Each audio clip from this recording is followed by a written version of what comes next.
తెలుగు కథ వింటారా ఛానల్ కి స్వాగతం. ఒకప్పుడు అక్బర్ పాదుషా ఇట్లా ఆజ్ఞాపించాడు. బీర్బల్, మేలుమరిచే జంతువుని, మేలుమరవని జంతువుని ఈ రెండింటిని తీసుకొచ్చి రేపటి రోజున మా ఎదుట పెట్టాలి అంటూ ఎంతో ఆలోచించినా బీర్బల్ కు ఏం పాల్పోయింది కాదు. పాదుషా ఉగ్రుడైనాడు. రేపు సాయంత్రం వరకు గడువిస్తున్నాము. మేం చెప్పిన రెండు జంతువుల్ని ఎదుట పెడితే సరే, లేని పక్షమందు తలకొట్టి కోట గుమ్మానికి వేలాడదీయిస్తామని ప్రకటించాడు. ఈ ప్రకటన విని దర్బాన్లో వాళ్ళందరూ వణికిపోయారు. ఎందుకంటే పాదుషా అంత తీవ్రంగా చెప్పారు. బీర్బల్ శత్రువర్గమంతా బీర్బల్ ఈ మారు సమాధానం చెప్పుకోవడం వట్టి మాట, తప్పకుండా తల కొట్టివేయడమే జరుగుతుంది, మనకి పీడ వదులుతుంది అని చెప్పి భుజాలు ఎగరవేశారు.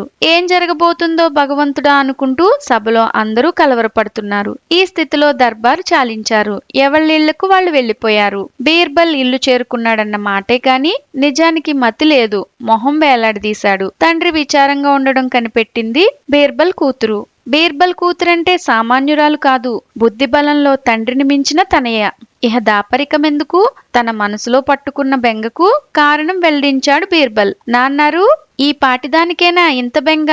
మీరేమీ దిగులు పడకండి.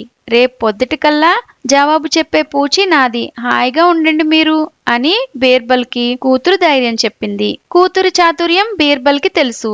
ఇది వరకు ఎన్నోసార్లు ఇటువంటి గండాలు తప్పించింది. అందుకోసం ఆమె ధైర్యం చెప్పగానే అతడికి ఎక్కడి బెంగ అక్కడే వదిలిపోయింది. మర్నాడు బీర్బల్ దర్బారుకు హాజరు కావాలి. కూతురు ఉపాయం చెప్పింది. తనతో కూడా అల్లుడిని, ఒక కుక్కను వెంటబెట్టుకుని వెళ్లమని. అలాగే చేశాడు బీర్బల్. బీర్బల్ దర్బారుకు పోగానే అందరూ గొల్లుమని నవ్వారు ఎగతాళిగా.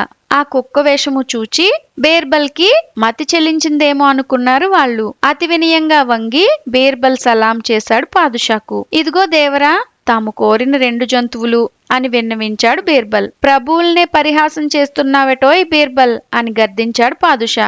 ఎంత మాత్రమూ పరిహాసం కాదు ప్రభు, నేను మనవి చేసుకునే రెండు ముక్కలు ఆలకించాలి. ప్రభువులు తాము కోరిన రెండు జంతువుల్లోనూ ఇదిగో మా అల్లుడుగారొకరు. ఈయనకి కనకాభిషేకం చేయించిన తృప్తి అనేది లేదు.